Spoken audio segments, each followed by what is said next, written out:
أهلا بيكم. الكتاب ده أنا ابتديت أقراه.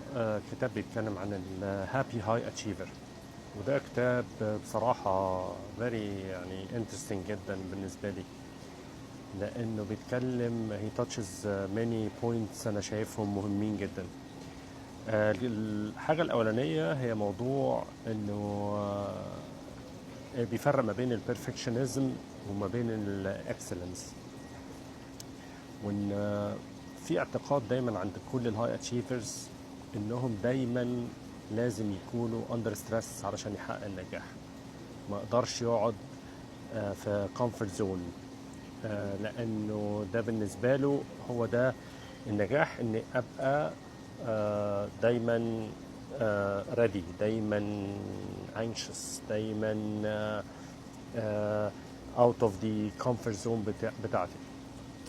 ده بيفكرني بحاجة غريبة جدا، عامل زي بالظبط اللي عداء أو بيعرف يجري كويس أو وات ايفر، وفجأة وبيتمرن كل يوم، بس قرر فجأة وهو مرة بيجري لقى كلب مسعور بيجري وراه، فاضطر يجري بسرعة أسرع من الموضوع ده، يعني أسرع من الكلب عشان ما يتعضش.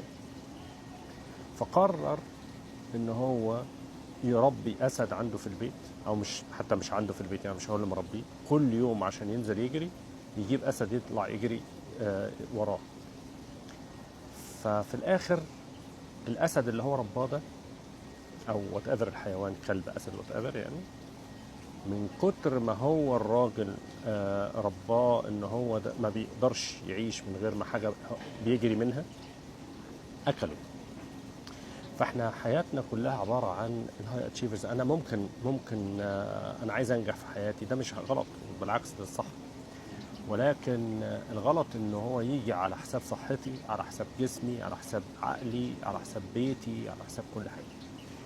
ف ازاي بقى تو بي هابي وافضل برضو هاي اتشيفر؟